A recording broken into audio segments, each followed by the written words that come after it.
On this episode of Shots from the Hip, a Shotgun Sports Network production, naturally, we'll be talking that upcoming NFL game that's certain to dominate sports media for the foreseeable future. That's right. We're talking the All-Pro flag football game right after this. Welcome to Shots from the Hip podcast. Brought to you by Royal Retros on the Shotgun Sports Network. Here are your hosts, Jason Bizik and Oz Davis. Oh, man, I always look forward to your cold intros or soft intros or whatever they're called. Those are great. Cold open. Cold open.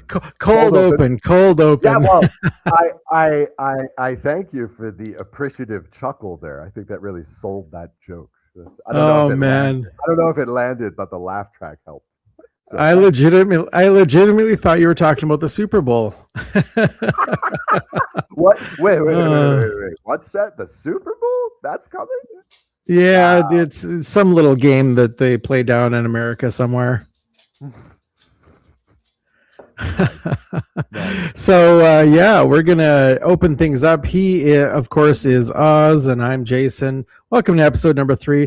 We're going to open things up talking about the NFL. Championship weekend has just ended.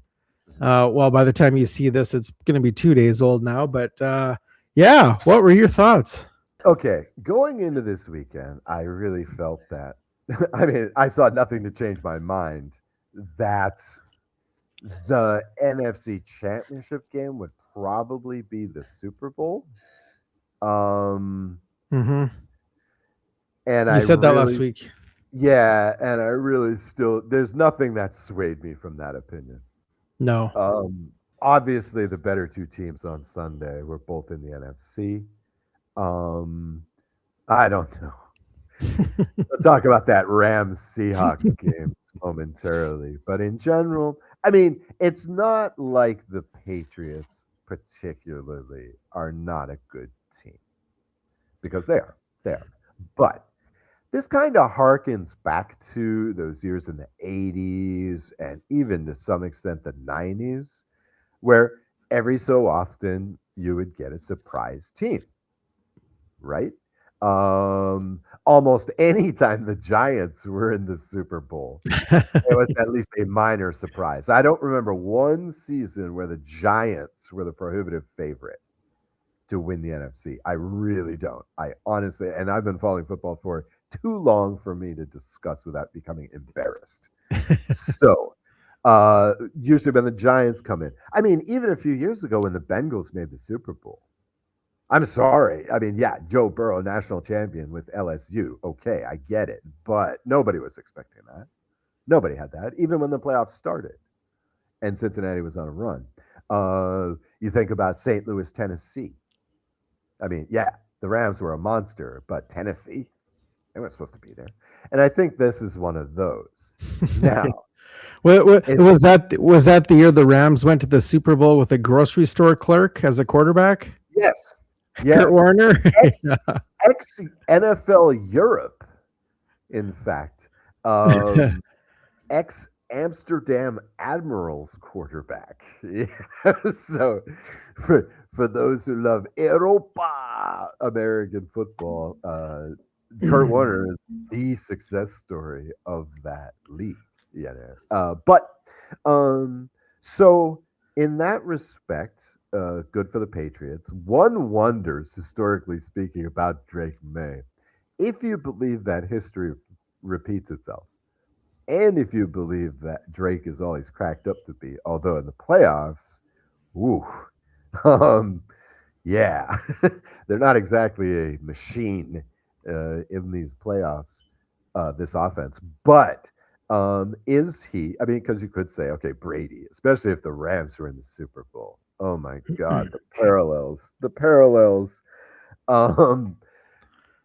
Is this Brady in his second year as a pro going to the Super Bowl, upsetting the favorites? Could this be Dan Marino, who goes to the Super Bowl in his second year and loses and is never seen on the big stage again, even though a couple of years they were the prohibitive favorites to be in the Super Bowl for the AFC. So you could look at it that way. In the short term, If it weren't for that damn Joe Montana, no. well, the real bitch was if it weren't for the Patriots, because it was supposed to be Miami versus the Bears in the Super Bowl that year. The Bears Oh, that's that one. Yeah. The Bears were 15-0 going into Monday night, and the Dolphins beat them because that. I mean, I believe this was the year that Marino threw for 60 some touchdowns with the super duper and elite receiving core. That was supposed to be the year, and instead the Patriots upset them. Picked off a bunch of passes in the championship game and went to the finals, and then just got smoked. Oh my God, that was one of the by Jim McMahon and the Refrigerator Perry and Walter Payton. Walter Payton. I mean, God. Mike Ditka, who of course as a head coach is never wrong. Later admitted that the worst thing he did was he didn't give Payton a chance to score a touchdown in the Super Bowl. Because I mean, again, think about it. Greatest player ever to appear in a Super Bowl? Maybe. Oh, Lawrence Taylor. Lawrence Taylor won with the Giants against the Bills. So, but Peyton, greatest player in the Super Bowl and did not score a touchdown. Right?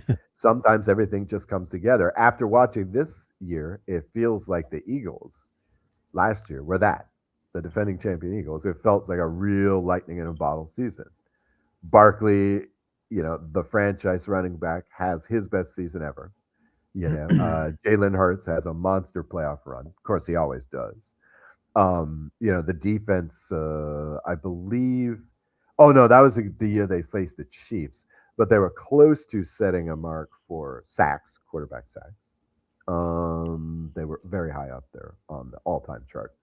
And lightning in a bottle season. For the Bears and for, I think, the Eagles last year, looking at this year's team, but maybe with a new head coach. Oh, wait a minute. They still have the same head coach. Yep. Lightning in a bottle. so getting back on topic, is this the Patriots lightning in the bottle season, or are they for real? Nah. I knew going into the championship round, I was guessing the Patriots. I hope I took the Patriots on this show last week because I did believe in the Patriots. But I was figuring, okay, if this is the Rams in the Super Bowl, it's probably going to be 3 points. It might be a coin flip game. Patriots might have a chance because Sean McVay, excellent offensive coach at least in this playoffs. But, he's very conservative. Again, he's a lot like Belichick, mentally speaking, in that score a lot of points in the regular season, but in the playoffs, you just want to do enough to win. I mean, Jesus, even Carolina required a fourth quarter comeback this year. Okay, so against the Patriots in the Super Bowl, Vrabel has been there, at least as a player. I think he knows how to work this. But Seattle against these Patriots have already faced 3 tough defenses, and guess what? Their offense is averaging single points, per game. Now, Drake May was particularly impressive in this game, running. Right, 65 yards. Yes, and including the 1 touchdown, right? Which apparently, reportedly, it was a surprise. Right, took the snap. It was supposed to be a run to Stevenson. Said he took it himself, called his number. He almost ran for more yards than he passed. He only passed for 86 yards. The dude has high leadership qualities. Okay, even if this offense isn't getting it done against these tough defenses, May is a quality quarterback. He is. I don't know if he's the second coming of Tom Brady or Dan Marino. I don't. But I think he's a quality quarterback. You have to love the Patriots' defense in this playoffs. They've been fantastic. They've been fantastic. I mean, okay, Houston is not exactly a high watt offense. Denver with Jared Stidham, not exactly a high watt offense, but they were stifled. I mean, the Broncos scored on the first drive. Yeah. The rest of the way, And that was it. yeah, and I've said it on the Rouge, White, and Blue before. I've said it before. Look, any competent quarterback, okay, any quarterback that's on an NFL roster should be able to put together one scoring drive per game. Often, that's the first drive of the first quarter or the first drive of the third quarter. Okay, but that's what you do run-throughs for, right? You want to make sure that at least you have one drive that, if everything goes right, is in your pocket, right? So I believe that any capable quarterback can do this, and that's what Stidham did. Engineers that opening drive, and that's it. The defense for the Patriots pitched a shutout the rest of the way. Mm-hmm. And it doesn't matter who you're playing; it's the NFL. Going for zero is tough. It's a tough thing to do, hard thing to do. So, kudos to them. But I think they're going to get smoked. I think Seattle's going to win decisively. I don't think it's going to be 43-8, but yeah. So let's move away from the snore fest and move on to the second game, which was the Rams and Seahawks. Offensive yards being put up, rushing. This game had everything. Yep, and it did not disappoint. As a Rams guy, you can't be surprised. I mean, at this team's worst, and I mean, we lost 5 games this year? At this team's worst, okay, the defense hinders you and the special teams cripples you. And that's what happened. That's what happened here. The play of the game was, I was going to say for the Denver New England game, the play of the game was when Sean Payton decided to go for it in the red zone on 4th and 1 or whatever it was, 4th and goal, whatever it was, instead of kicking the field goal. Mm-hmm. Right? Instead of kicking the field goal when points were at a premium. Right? In this game, clearly, it's the fumble. It's a fumble by Xavier Smith, the misjudgment of the kickoff return. Now, the Rams famously fired their special teams coach in December after the Carolina game, killed us in that game, right? Killed the Rams in that game, special teams. And so it's a shame, but it came down to that play. I mean, we were helped by the taunting penalty by Woolen. Oh, and I thought this was fantastic too.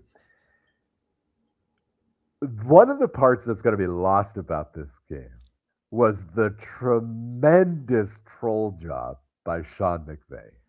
Okay, because of this. In the second quarter, Rick Woolen, right? He had an interception. He dropped it. Right? Okay, so here it is. The Seahawks have scored the touchdown off the muffed punt return. Right? They're up 14 at this point? They're way up. I mean, I'm thinking this might be over. Right? Then on fourth and 13, after the third down play, he gets called for taunting. 15 yards first down. And then Sean McVay called for Puka to go directly at him. Touchdown. Awesome. It's just okay, I'm going to make you pay for that. Now, I don't recall if it was him. They may have pulled Woolen off after blowing up like that, but it was to his spot. Right? So if they subbed in, McVay's okay, I'm going to burn this guy. And if it was him, McVay's going to be okay, now I'm going to make you pay even more. It was awesome. It was awesome. But that's the thing about this Rams team. You've got Puka. We've got so many players on this offense. And again, 470, 480 total yards of offense? I forget exactly what the number was. Almost 500. Yeah. and to be killed against the Seattle defense, who everybody was pumping as the top defense in the NFC, top 2 defense in the league, with right up there with Houston. And yet, this offense could not be stopped. And there was no weather. There was nothing like that. In fact, one could argue, if one wants to do this, that on that last play, Puka did get out of bounds. And so, in theory, we should have had 3 seconds to run off one other long pass. Are you going to bet against the Rams in that situation? I wouldn't. I mean, aside from when we were down after that muff punt return, aside from then, I honestly thought we always had a chance. Down the whole game. Right? We're going to lose. But Stafford has done it time and again this season. Fourth quarter comeback. And man, who knows? Who knows? We get one more play. Any team in the NFL this year could do that. It's the Rams. Absolutely. And so, but, kudos to Seattle. Sam Darnold was awesome. Well, I don't know if he was awesome, but he was great. Way, way, way more than we thought he was going to be. Rams defense, again, wasn't great. Couldn't get a stop in that fourth quarter, which is really a bummer. Not being able to score sucks, but give it to them deep in their own end zone, fine. And then they just kept moving. They blew 2.5 minutes off the clock. We were past the 2-minute warning when they got the ball back. So 118 or something. So, Jesus. So, kudos to the Seahawks, man. Honestly, I thought the Seahawks and the Rams were the best 2 teams in the league. So, good for them. I'm glad they won the Super Bowl. Now they just have to take care of this postseason game. Yeah, just gotta finish things off. Right. So, good for Seattle. I'm a little bit disappointed, but I'm not that guy that gets destroyed if my team loses. Yeah, we've won championships recently, and the Rams are going to be competitors. That's right. We'll be competitive. Denver, I don't know. I think that next year, Kansas City may be better. I think that the Chargers definitely will be. Made a nice off-season, we hope, nice off-season coaching transaction. Look, Kansas City might be interesting because is Travis Kelce going to be back? Nah, I don't buy it. I don't think so. Why? Unless they do the thing where it's like, we'll just wait until like week 12 to break him out. I've always enjoyed Noah Gray. I think Noah Gray is quite a nice player. I think he'd be the number 1 tight end on almost any other team in the league. I have been hoping for him to be developed for a long time. But the Chiefs are going to be interesting because Eric Bieniemy is back. Right?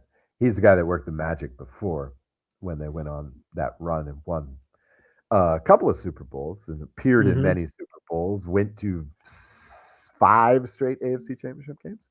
So that's really a key hire this season, which is weird because it's rare that the rehire is the key hire of the offseason. But actually, that's not a bad segue because you wanted to talk about coaching moves. Yeah, there was, I haven't looked in the last couple of days, but last time I did look, there was rumor that Phillip Rivers, the superstar quarterback of this season, was interviewing for the Bills head coaching job. Now, I don't think that actually transpired, but no, he did interview, which is wild. It shed some light on why he made this comeback this year. Because, I mean... Oh. Yeah, don't you think? I mean, he was out of... That makes sense. He was out of pro football. He was coaching a high school team, And then there's also these thoughts about how, his son is looking like a stud. One of his many sons is looking like a stud in high school. Like he's going to play college ball. Maybe he can be a pro someday. So there's that thinking as well. Mhm. Um, I'll tell you what, right now, the scintillating move would be Rivers to the Browns, Oh. right? Because nobody wants to coach the Browns, right? But hey, here's Rivers. He could circumvent the typical, you know, upward mobility. I Mhm. mean, look, the Alouettes tried this for a little while. Calvillo, in one of his first seasons as a coach, got to become interim head term coach for a while. Mm. Didn't work out so well. Then we had him as offensive coordinator for a while. Didn't work out so well. Bucked him down to quarterbacks coach. Now he's back to offensive coordinator. And if I recall correctly, the Alouettes were in the Grey Cup last season. Okay. You really can't jump the shark. I don't know. You really can't circumvent the system in the traditional model. You really can't circumvent the system like that. However, literally nobody seems to want that Browns job, right? And here's Philip Rivers, the ultimate nice guy, the ultimate like optimist. Why not? Why not? I mean, this is a guy who famously doesn't swear. Mhm. This is Mr. Clean Living. I think this is the main reason why he could come back so well. I don't think he is eating junk food. I don't think he is drinking, like a lot of these other guys probably do, Well, after and stuff. and as an added bonus, when they have some quarterback issues, he could go in the game. Right, right. That would be fantastic.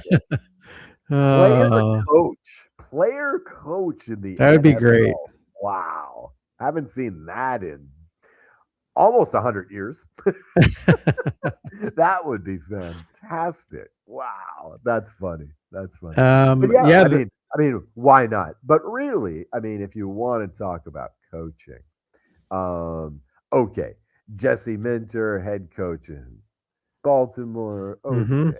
But the real wild one is Mike McCarthy in Pittsburgh. mhm, Okay. mhm, One, the dude doesn't seem to be in that mold of young guy taking up his first spot. The other wild thing is this: can you think of another head coach who's ever held three positions? I mean, hmm, even the legends are two and done, right? yeah, Jimmy Johnson, yeah, Jimmy Johnson, Cowboys, Dolphins. That's it. He didn't go for a third try. In the old days, you had Bum Phillips, who was head coach of Houston forever, went to New Orleans. That was it. Joe Gibbs, even. Joe Gibbs, coach for the Redskins. The Redskins. Oh my mm, God. The yeah. Well, Washington football team. he did coach Or for the Redskins. yeah, They were the Redskins back yeah, then. but I hate saying it. Um, he coached for them for 7, 8 years. Came Mhm. back with the Redskins. Never went for another team. Um, all time, all time losing head coach, Jeff Fisher, Titans, Rams, done. Right? Did you know that, by the way? He's I tied did I for I did he's not know tied for that. the most losses by an NFL coach with Tom Landry, all-time losingest head coach. This is why Jeff Fisher will never coach again. I'm still trying to rack my brain trying to think of a coach that coached for 3 different teams. Nope. I don't think there Here's your has one. been. Nope. Nope. No. The career of an NFL coach, unless you're a Belichick, is short. Or Hmm. unless you're coaching for the Steelers, is short, right? You have your success. You go to another team expecting to duplicate it. Nope. Mike Ditka, we talked about him. Bears, Saints, done. Mhm. Done. And very often these coaches do not have successes with the next team. In fact, I believe the only coach still to what is it, win Super Bowls with two different teams is Shula, Don Shula, because he won Super Bowl V with the Colts, and then he was with the Dolphins and won all of those, or at least was in a few more with Marino. Um, But yeah, I mean, they're just. Oh, Dick Vermeil famously made 2 Super Bowls with 2 different teams. Uh, he was in that Eagles Raiders 15, Super Bowl 15, where the Eagles got smoked. And then he came back with the greatest show on turf, the 1999 St. Louis Rams. Oh, you know So, what?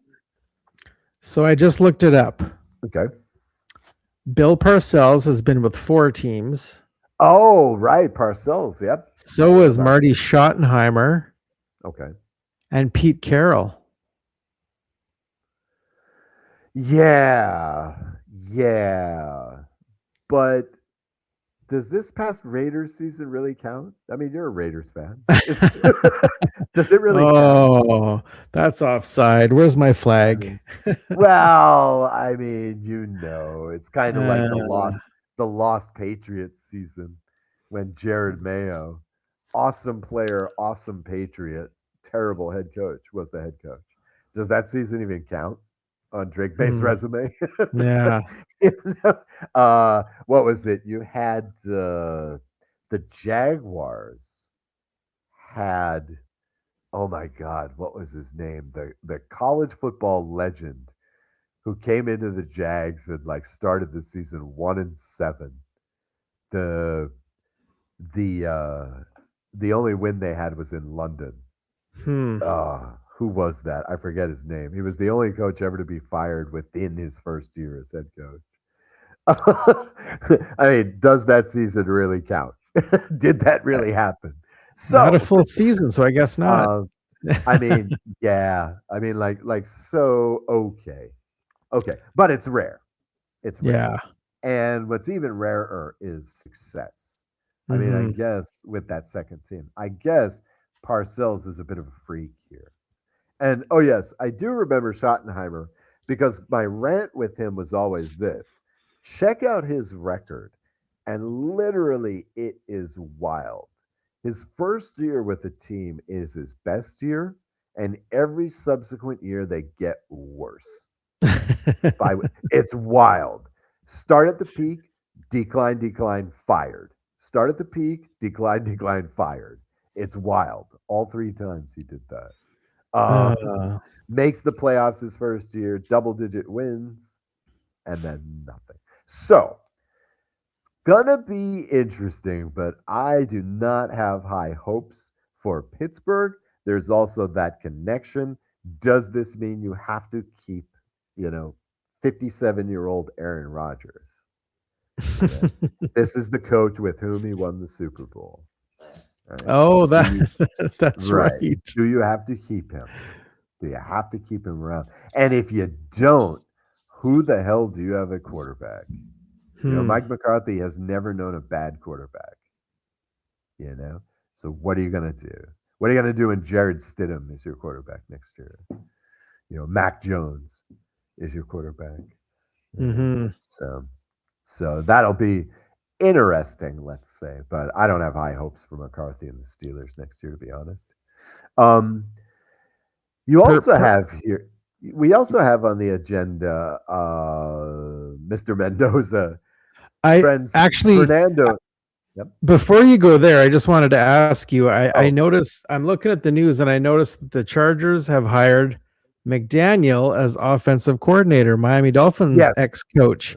Does that surprise you that he didn't find another head coaching job? I think he's doing the smart thing here. He's he's getting out of Miami. He's gonna go coach a good quarterback. I think what he's doing is it's the equivalent. Look, McCarthy did this. It's the equivalent of what McCarthy did, right? You take a year off. Now, McDaniel maybe didn't get a TV deal, doesn't want to totally come out of football. So it's an interesting move. It's the rare backward move because I think he wants to be hired in 2 years. I do, as a head coach, of course. Okay. Yeah. And the Chargers, of course, how often do we say this? The Chargers seem really poised for next season. But they've done this before. Oh, let's just hire new coordinators. That'll solve it. And it just doesn't seem to. for so long, the Chargers have had gobs of talent, and they just never seem to go anywhere with it. Mm-hmm. So I don't know if this is a cure-all, but I think it's a nice move. I mean, Yeah. I would pencil in the Chargers to win the West, maybe. Mm. I You think heard it here first, folks. pencil them in. Pencil them in. Pencil That's them not in. so serious, right? Now, yeah, you mentioned that I wanted to talk about Fernando Mendoza. First of all, I've got to show this first. Um, Great, we have video. I mean, For we those can't talk. listening, what is this? We can't talk about Fernando Mendoza without actually showing and listening to Okay. the biggest play of the national championship last week. Right? Right? And this is it here. Oh, perhaps we're not going to listen to it. There we go. Fernando keeps it himself. I'm going to run. Mendoza! Mendoza! Down! Fernando! Now,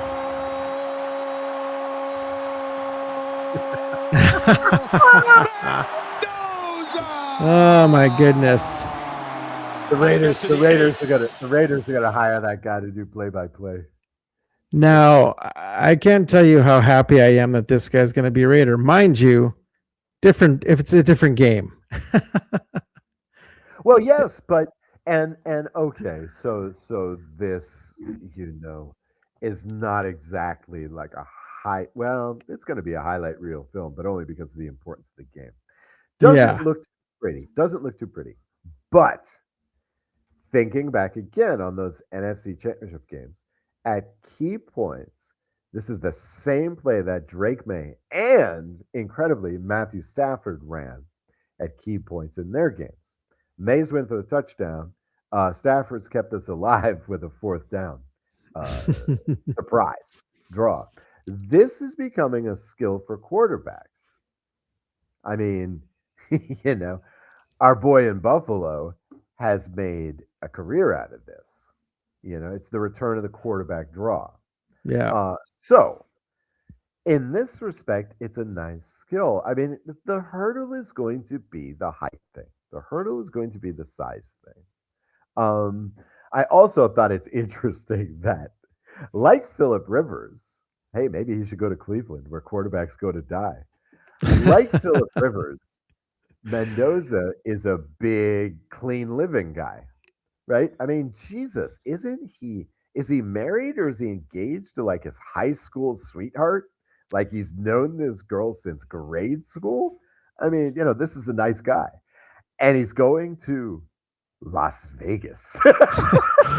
where quarterbacks also go to die. Oh, yeah, that's true. That's true. Ever since Rich Gannon, it's been a minefield in Oakland, Los Angeles, Las Vegas. Yeah. For the Raiders. Yeah. Now the reason I wanted to talk about Mendoza is I want to ask you, if you're in the Raiders' shoes, do you absolutely take this kid number one, or do you trade the pick away? What would you do? Well, who's available? Right? Well, that's true, right? In a trade, like nobody. I mean, the NFL has a similar problem to the CFL right now. I suspect it's happening everywhere where football is played.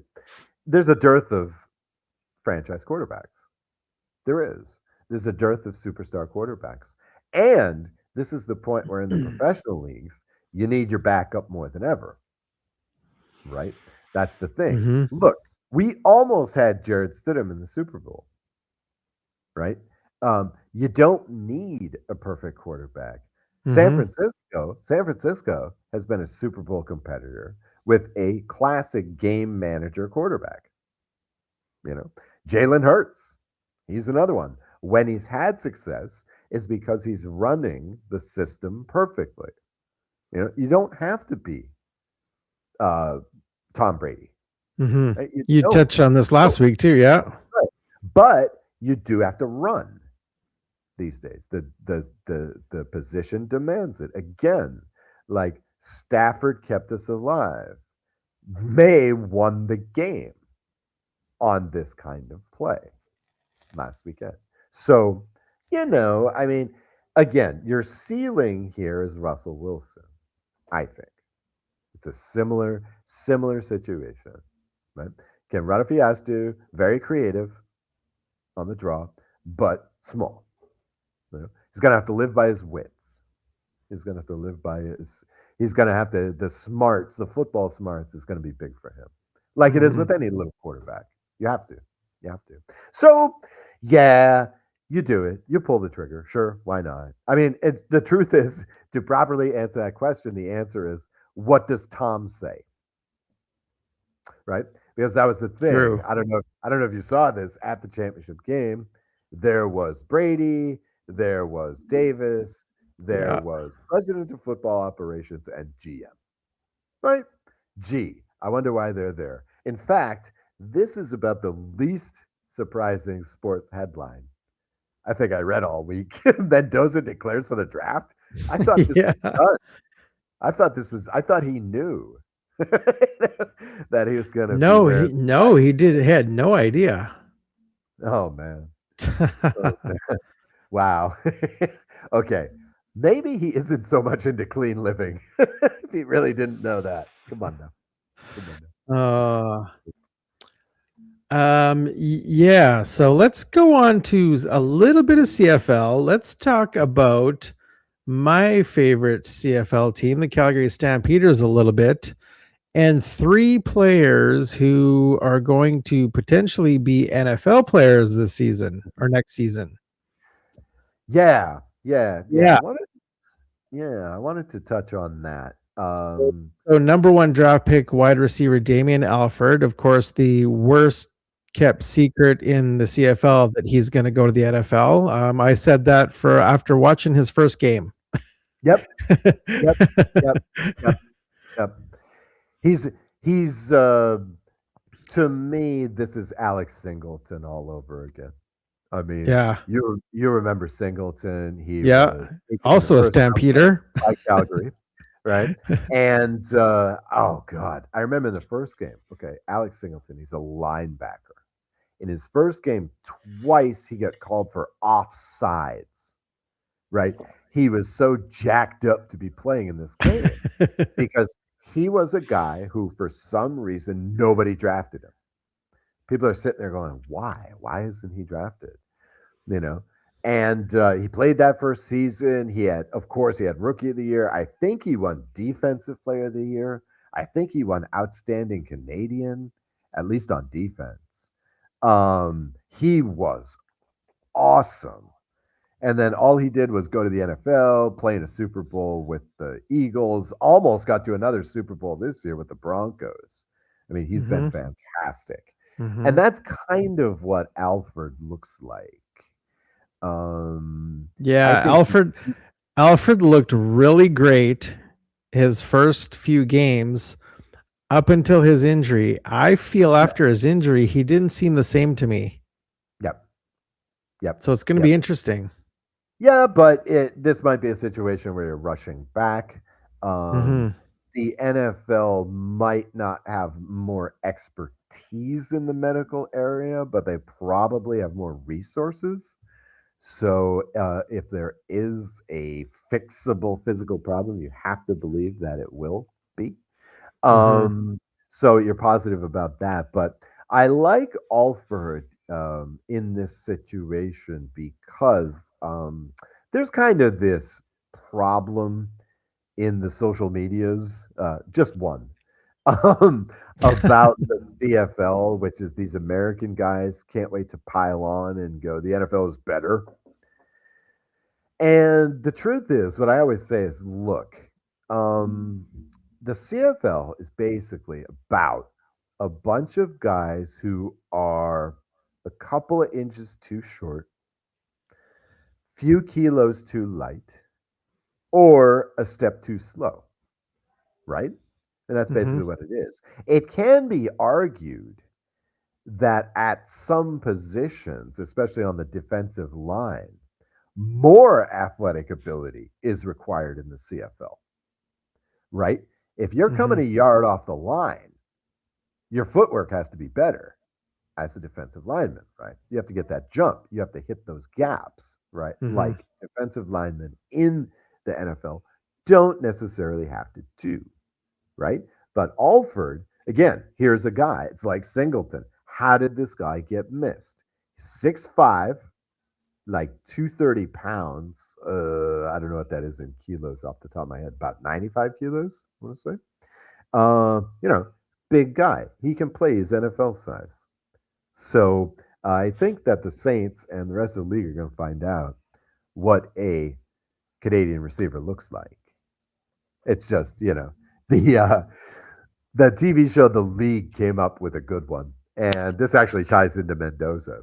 The truth is the NFL are height supremacists. Right? I love that. Height supremacist. Height supremacists. Right. Right. They're prejudiced. There's a bias toward the tall players. I mean, again, like that's the thing about Mendoza, right? He's small. And the CFL is loaded with these guys. Ultra talented guys who are just smaller. Alford's the exception. So good for him.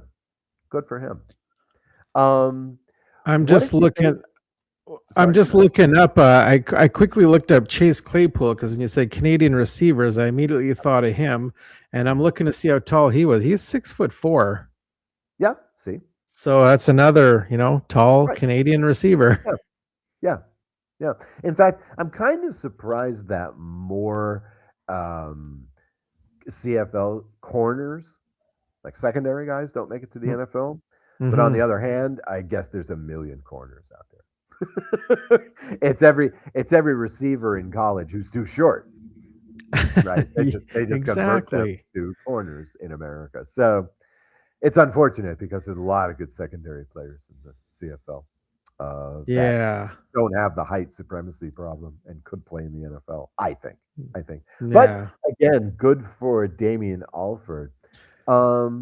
Looking at the other sort of signings, these two, defensive lineman Jalen Hutchings and linebacker Jacob Roberts. Yeah. Now, the Vikings signed both of these to a futures contract, right?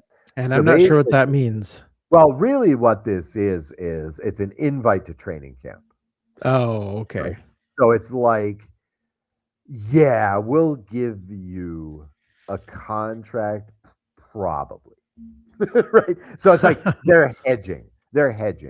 Nobody else in the NFL can look at these guys in this offseason. Okay. They're basically, they own the rights now. They grab the rights to these guys. But, this happens a lot, and most of these future contracts do get converted, right? Yeah. I'm looking at it right now. It's about 50-50. So Hutchings didn't have a bad season in 2025. He played 17 games, 39 defensive tackles, and 8 sacks. So and 1 forced fumble. So yeah, that's pretty. So not a bad. That's a pretty good season. Yeah. Now they've got him at DT. Stamps are playing him in that inside position, but probably he'll be playing outside. Probably he'll be a pass rusher in the NFL again because of the size thing. So good for him. Yeah, I think he could. He could stick. Now, Jacob Roberts, on the other hand, played 18 games, had 93 defensive tackles. Nice. 4 sacks and 1 forced fumble. Very nice. That's a handful of tackles. Jesus, I was looking at these. Yeah, I was looking at these stats. I was looking at these signings, and I got to ask you: did the Stamps win the Grey Cup? I mean, because we've been seeing this for years, right? They win the Grey Cup, or they're in the Grey Cup, and then lose they get all the players. Apart. Yeah, they get picked apart in the offseason by the NFL or by Toronto, usually. I can definitely tell you. I can definitely tell you that they did not win the Grey Cup. The ugly green team from the Prairies won that Grey Cup. Oh, that's right. Yeah, the team that half the fans in the CFL love and the other half hate. Right. Yeah. There's no in between. Right, exactly. How could there be? So yeah, geez, I kudos to these guys, especially Alford, for this potential NFL deal. Mhm. But geez, I'm sorry for your Stamps. Sorry for your Stamps, man. That sucks. They're losing a lot of defense here. I actually had the chance to ask Dave Dickinson, head coach and general manager, in the Oh, nice. team in the winter meetings, whether they had planned for this, and he said that they had planned. They knew that Alfred going to the Yeah, NFL was likely going to happen, but yeah, still they had to take the best guy in the draft. yeah, You have to. yeah. You and that they're going to he feels pretty confident that they can fill those roles if he has to, if it ends up coming to them actually going to the NFL and not being on the Stampeders roster next season. So he's Yeah. pretty confident still. For as long as I've been really deep diving in the CFL the last 10 years or so, this seems to happen every year where everybody's like, oh, so and so is the best player in the draft, but we're thinking about the future. And the Stamps to grab them. Mm-hmm. Again, like Singleton was a great example. There's a couple other examples of the past couple of years, even where, yeah, we'll take the year. We'll take a year of Alex Singleton. Why not? Why would you not take a year with Damian Alford? Vernon Adams is your quarterback. Why in the why in the hell would you not sign this guy for 1 year? It's the CFL. Anything can happen. And the truth is that the Stamps were competitive this year. Mm-hmm. They were there. They were right there. If they hadn't had Alford, who knows? Who Yeah, knows? Probably would have. they were right there, and then they weren't. Yep. Well, that's football. That's an 18-game schedule. That's what it'll do. So I'd like to talk more about the CFL winter meetings, but probably next week. Yeah, Would be next week. better Next because we week we'll got talk more bye CFL week, and yeah, bye week in the end. CFL and Super Bowl. We'll talk next week. Yep. Yep. Yep. Yep. We'll make our Um, prediction. Spoiler: Seahawks are going to win. yeah. So, all right. So, let me get this one in here real briefly. We have a sponsor for this show, sponsor for Shots from the Hip, sponsor for many, actually, podcasts in the Shotgun Sports Network. That is Royal Retros at royalretros.com. And what is Retros all about? Retros is all about retro memorabilia, baseball caps, jerseys, t-shirts, long sleeve shirts, hoodies, jackets, and the proverbial much more, all available at royalretros.com. Royal Retro has the gear and paraphernalia representing dozens of teams from awesome defunct historical leagues like the USFL, CFL USA, Arena Football Leagues, World Football League. Oh, that was so awesome. XFL, Football Canada, various pro hockey leagues like the WHA, Go Whalers, ABA basketball, and for me, the big selling point, baseball. Royal Retros has gear from teams, of course, like the St. Louis Browns, the Seattle Pilots, Jim Bouton forever, but also items from Negro Leagues and Pacific Coast League days, other defunct teams in baseball. Really tremendous stuff. Original designs, original colors. Best of all, you can get 10% off anything in the store when you use promo code SFTH. That's Shots from the Hip, SFTH, at checkout. RoyalRetros.com, promo code SFTH. Get your retro gear today. It's awesome stuff. Awesome stuff. I think you were breaking up a little bit there. That is SFTH. Yeah, is the code there. Yeah. Checkout code SFTH. Shots from the Hip. Yeah. All right. Well, now it's time for your favorite part. Your favorite part. Here's the selling point of the show. This is something we like to call discuss, debate, or delete. I think we should maybe change that to defer. Maybe we could. That's Maybe a we good could one. enter, yeah, maybe That's we can not enter a bad. fourth one, like we talked about. Well, you gave me the Winter Olympics last time, and I wanted to defer that one. But here's the way it works. One of us generates 3 topics about sports, sports world, contemporary sports. Knowing me, you'll get a little bit more philosophical stuff. Um, Other host has to decide what to do with these topics. Will we discuss them? Will we debate them?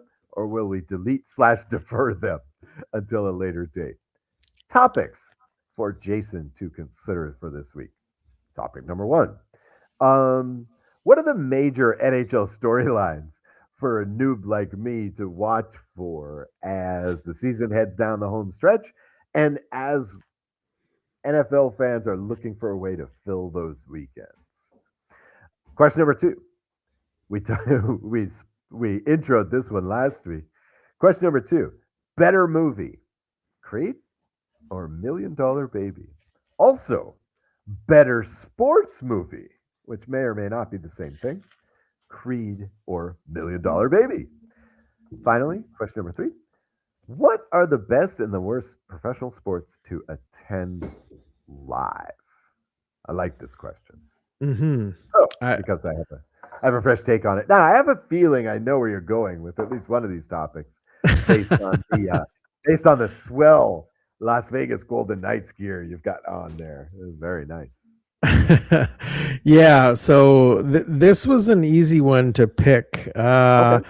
The one I'm going to delete is the best and worst sports to attend live. Oh, okay. And the reason why I'm going to delete that is because the only major sporting events that I've attended live are CFL football and NHL hockey games. So I feel I'd be doing the topic a disservice by trying to discuss that one. Okay, fair enough. My opinion on this will have to wait. Yeah, we'll save that for another time. We'll defer. Sorry, I'm going to defer this one. Not. Okay. Debate. Let's debate Creed or $1 Million Baby as the better sports movie. Okay. Or better movie, because I know last week you said you thought Creed was the best sports movie, and I suggested, or was it the best boxing movie? Yeah, to be considered. Definitely my favorite boxing movie. Raging Bull is pretty hard to top. I may actually watch that one next. As a movie. Movie. I mean, again, Raging Bull is a movie. I think that in terms of sports movie, in my opinion, it's Creed. It's Creed. Creed is a sports movie. $1 Million Baby is not. It's not. I think. I don't know. What was your view? Whoa. You've not seen Creed before. You've not seen Creed before. So tell me, what'd you think? Okay, so first of all, I'm gonna say that the better movie is $1 Million Baby, and let me tell you why. Mm-hmm. Creed, I watched Creed, albeit it took me 2 or 3 nights to do so, because by the end of the day I'm wiped, so I watch maybe half an hour and I fall asleep. Anyways, Creed, I felt, was a typical sports movie. The storyline goes, everything's going smooth. This kid is a boxer. He wins a fight, gets set up for a big career-changing fight. Yep. Then he gets in trouble fighting off some bullies or hecklers over something stupid. Then he gets pushed away from the best thing, or he pushes away the best thing that ever happened to him, which was Rocky training him and coaching him. Then he loses the girl. Then the inspirational part of the movie where he gets back on board with his trainer, and then he gets the girl in the end. And montage. It was a typical sports movie to me. Yep. But that was the thing. Is that bad? I mean, that's the way sports movies go, right? Okay, the better movie cinema-wise was Creed, because it had great action sequences and music and the whole thing. So the best cinema movie was Creed. The storyline, though, I felt $1 Million Baby was better because it actually follows a boxer's career from the beginner boxer wanting to learn. She knows nothing about boxing. She's, persistent in trying to get Clint Eastwood's character to coach her. Then she becomes a dominant boxer.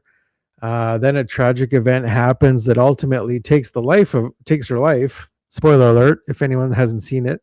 Yeah, we should have said that beforehand. There was a spoiler.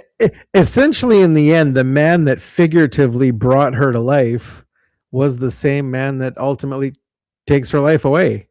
And that's kind of another spoiler, but I feel it was still a better movie. I actually watched it again because I didn't really remember it fully. I hadn't seen it I hadn't seen it for many years, so I had to watch it again. I watched it again, and I still feel better movie in my opinion. Mm-hmm. Mm-hmm. Better sportsman. Okay. Well, see, I thought that Creed was the better sports movie because I don't think $1 Million Baby is a sports movie. I think it's set in the milieu of a sports movie. A bit like 8 Men Out. A bit like 8 Men Out. That's fair. Right? That's fair. There is sport. There is sport. But I don't believe that the movie is really about that. Okay, that's fair. Especially if you think that it's about the characters, right? Yes, in Creed, the conflicts, the plot is a bit two-dimensional. But that movie is meant to be much more of an allegory than $1 Million Baby is. $1 Million Baby is supposed to be real people, right? Not archetypes. Not archetypes, which is Creed, which is Rocky, right? Rocky is an archetype, right? He's meant to be, just this guy, this Italian guy, Forget about it. Okay, $1 Million Baby. First time I had seen $1 Million Baby, Oscar-winning movie directed by Clint Eastwood, who, and I did want to point this out. The reason why Clint Eastwood, until The Unforgiven, kept getting work was this. Okay, he's turning in these movies, and he's literally the only director in Hollywood. He's famous for this, for getting movies done in time, like before the deadline, and getting them in under budget. Like nobody does this. My theory is that the actors are all afraid to piss him off. So they do everything in one take. Is my theory on this. This is why he does it. However, Clint, as a director, is also not really good on improv. Okay, so here's why I say this. Because I think history kind of works against $1 Million Baby. Okay? The film opens up. What are the first thing that happens is you hear the Morgan Freeman voiceover. I knew a man. Now come on. Seriously? Like every movie between Shawshank Redemption and The Bucket List, in which the frickin' Morgan Freeman voiceover made no sense by the time. And March of the Penguins. Right. Every frickin' movie he's in, he's gotta be doing the voiceover. Right. So automatically I'm just like, oh my God, really? And there was so much of it in this movie. So very much of it. Right? And I honestly think that this was Clint trying to come in under budget. Right? Don't do scenes which actually show that everything in boxing is the opposite. Right? Which was one of his voiceover bits, which was complete. All they did with that was, if you want to punch right, you have to pivot with your left. If you want to punch left, you have to pivot with your right. That was the one thing that was opposite. And yet Morgan is telling us that everything is opposite. Okay? Now, voiceovers, constant distraction. Aside from that, this was an okay movie. I mean, Clint Eastwood is not, he's not Timothy Chalamet. But, by the time he's an older guy, he's found his niche, right? He can act like Sylvester Stallone in Creed, you Mm-hmm. know. Mm-hmm. He's comfortable enough. He's not got a huge range, but he can do certain things in the acting, right? So the movie was it was better than I feared it would be. I was expecting a lot more cliche. However, the whole third act where she's in the hospital, just like, I don't know. It was all those old-fashioned love story Hollywood cliches, right? Where the woman is dying and she gets more beautiful as she dies, and it's okay that she's gonna die. And then you get she wants the one flew over the cuckoo's nest pillow on the face treatment. Yeah. So I don't know. I would have liked this was a movie about character, right? So I really would have liked more character development. The truth is we really didn't learn too much about this girl. And we learned that she had a poor upbringing and this kind of stuff, but we didn't really know what her personal tastes were. She didn't really Mm-hmm. develop as a character. And plus, okay, some of this stuff was over the top, wasn't it? I mean, Ye- her family was so evil to her at the end, you know, coming to quote unquote visit her and then staying in the hotel for 6 days before visiting her. And then they're only visiting her so she can sign over her money to her. Come on. Mhm. And plus, the actual way she gets injured, right? It's not like she's injured in the fight fairly. No. Right. The other boxer throws a cheap punch. Come on. Spoiler alert. No. I mean, come on. I mean, that was when it was good, it was very good. I did the stuff in the training center, in the gym was great. Most of the scenes were great. This C plot, almost this subplot about what was his name? The Southern kid. Was his name Flip? No. No, that's what the guys in the gym called him. Right. It What the was heck was his name? Now I can't remember. I just yeah, it watched was it. the little runty guy. I mean, that Yeah. stuff was okay. Some of the interplay in the gym was okay. I like that well enough. Um, there are some good scenes between Clint and our heroine. There are some good bits there. Morgan is always good. Morgan's a natural. You always believe him, even though he's always Morgan Freeman in these movies. Um, but I felt cheated by too many things. I mean, okay, see the movie once. It's not bad, but was this really the movie of the year? I'll have to look at the other nominees for the Oscar because I'm a big Oscars whore. I love the Oscars. For me, the Oscars is like the Super Bowl of the movies. you know, it's like not always the best one wins, but it's True. I love the odds. I love the hype and the gossip, and I love all this stuff. So, yeah. What for you It was the selling there's point if I- of Million Dollar Baby? What's there's the big one oh hang on, you're cutting up a little. yeah, Now sorry. if I had one complaint from this movie, it was they way overdone where she knocks the other girl out of Yeah, one punch. yeah, They overdid that. yeah, yeah. I don't know how often that happens in women's boxing.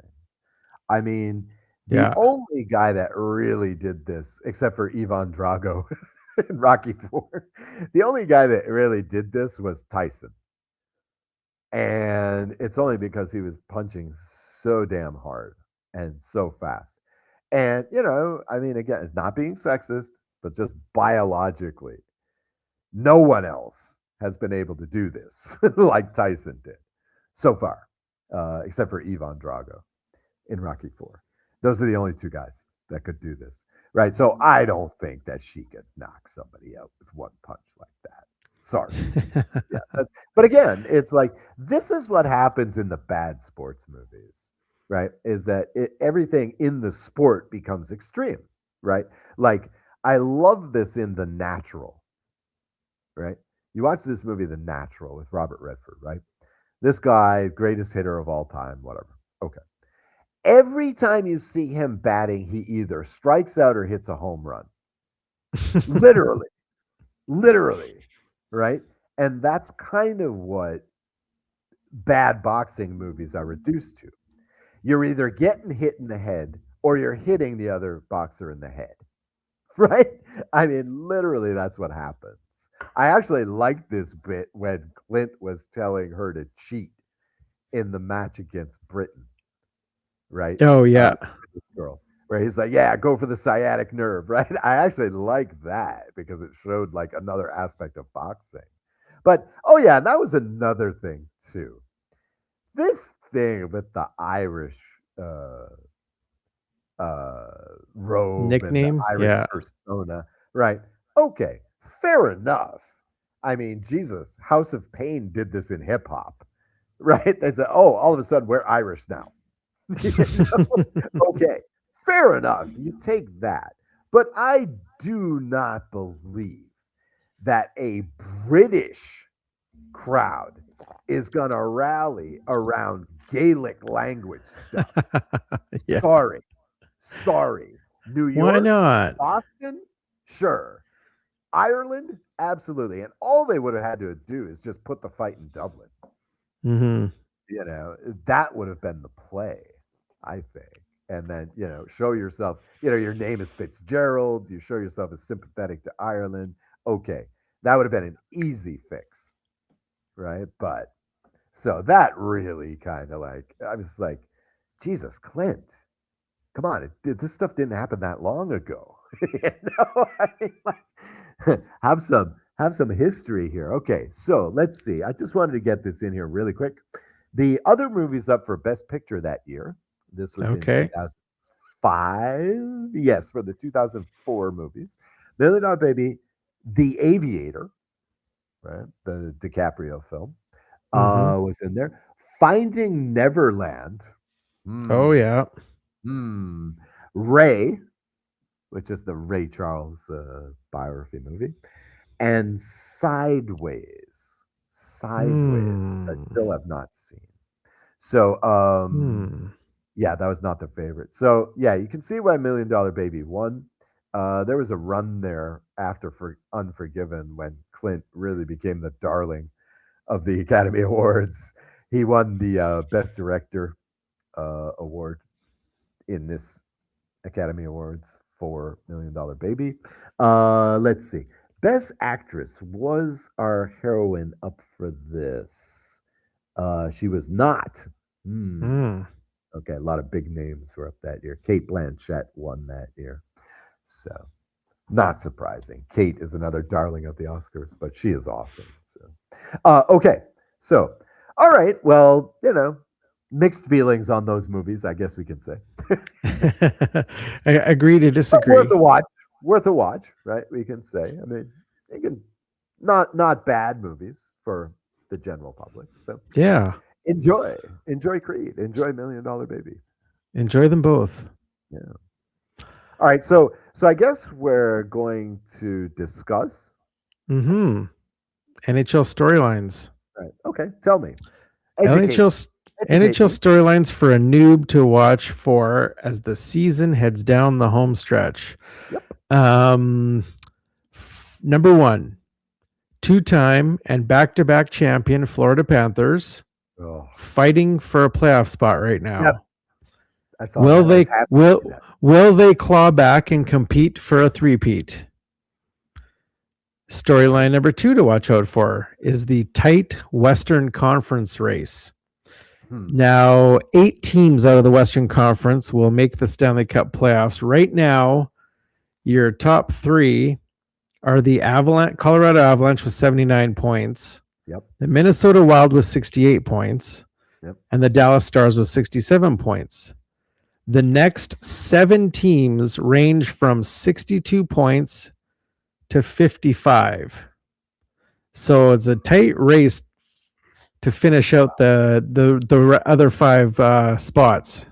So that is going to be very interesting. Edmonton Oilers are in there. My Vegas Golden Knights are in there, of course. Interesting to see the Utah Mammoth in there because this is only their second year in the league. Well, kind of their second year in the league. Second year as the Utah Mammoth. Right. They used to be, of course, the Arizona Coyotes. Right. My number 1 hockey team, the Calgary Flames, worth noting, not even anywhere close to a playoff spot. So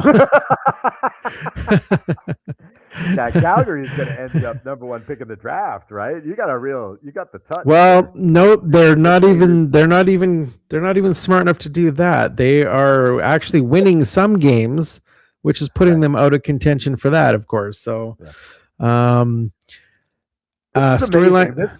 This all sounds like the NBA so far, except for the expansion team. Storyline number 4 is going to be the Olympic break hangover. Now, traditionally, a lot of teams after this year, it's an Olympic break, but every other year it would be the All-Star break.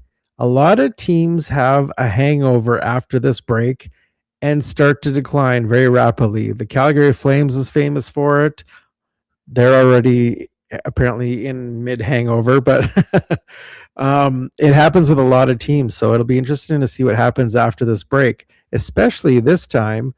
A lot of NHL players are going to be playing the Olympics if they finish the arena. Yeah. Well, that was the thing at the last Olympics. They noted this because I love Olympic hockey. I'm one of those geeks. Okay, I'm one of those only people in the world that just loves international competition more than the pros. Honestly, as much as I love the NBA, give me the World Cup, give me the Olympic basketball. I love this stuff. I love this stuff so much more. Club football, forget it. World Cup soccer, absolutely. Okay, love it. Same thing with Olympic hockey. Just love it. They said this before the first game in last year's Olympic hockey. Every single one of the NHL teams had at least one player in the competition. So, I mean, again, Olympic hockey, I know nothing about hockey, but I do know that Olympic hockey may be this may be the highest level of talent in any competition ever, anywhere. I mean, they talk about like the way that they pushed this 2 Olympics ago was, look, you talk about the dream team in basketball, you have 6 dream teams in hockey. You have Team USA, you have Team Canada, you have Team Russia, Sweden, Finland, and Czechia. Right? All 6 of these teams are full of NHL players and a few like Russian Super League players because they still get in a few of those guys in teams like Russia and Sweden. But I mean, these are ridiculous teams. These are incredible teams. Anybody can win, and anybody should win. You know, it's one of these situations, right, where you have 6 legitimate gold medal winners. So we'll probably end up talking some Olympic hockey next week, I hope, because, you know, again, I do love Olympic hockey. Really, I do. It's great.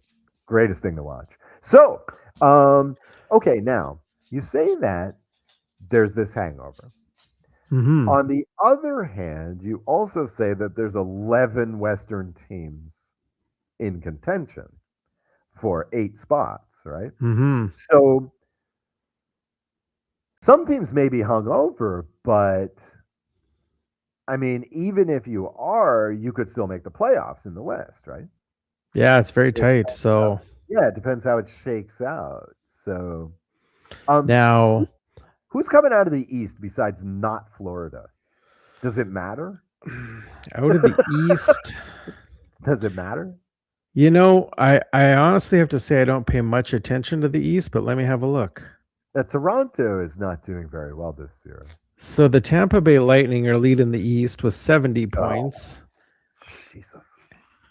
Oh, Yeah. The enough of these words. Carolina Hurricanes was 69 and the Detroit Red Wings is 69.